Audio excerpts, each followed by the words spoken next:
Bonsoir. Bonsoir. Le texte qui s'appelle L'essence du sang d'homme. Comme un bateau cendré posé sur l'océan, l'amour danse et s'envole à chaque vague belle.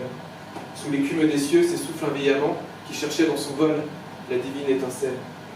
C'est ainsi que les mots, détournés par mégarde, de leur sens imbécile par les besoins du cœur, s'enferment sur une île au panier sans douceur et explorent les mots du destin qu'ils regardent.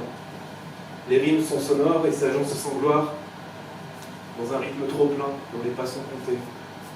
Doucement s'évapore une peinture noire sous un soleil d'airain qui brillait pour aimer.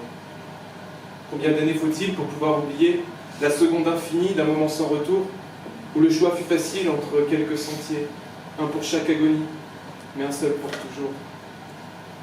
Tel un trait de résine qui s'incruste dans l'âme, la blessure connaît le nom qu'elle s'est donné, mais malgré le pardon qu'on veut lui enseigner, elle pointe ses épines sous une peau en flammes. Sans douleur est le cri, mais pourtant il résonne. Le passé se résume en quelques choix coûteux, en quelques mots écrits destinés à personne, en mensonges posthumes, en postulats douteux. Ainsi pleure l'esprit sur les traînées du corps, dans ces vies éphémères qu'il a laissé mourir, pour savoir si l'enfer sentait vraiment le rire, ou pour donner un prix à l'espoir d'être fort.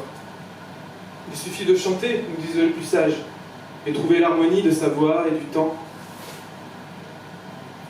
Savoir écouter les sons et les présages qui traversent l'infini, comme des chevaux d'argent.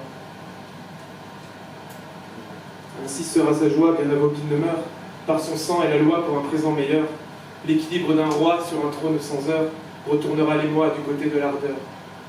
Car pourtant, quelque part, au rebord de ses larmes, l'esprit peut toujours trouver l'essence du combat, ce mouvement centré sur le haut et le bas, sur la voie de son art et sur le fil de ses armes. Merci.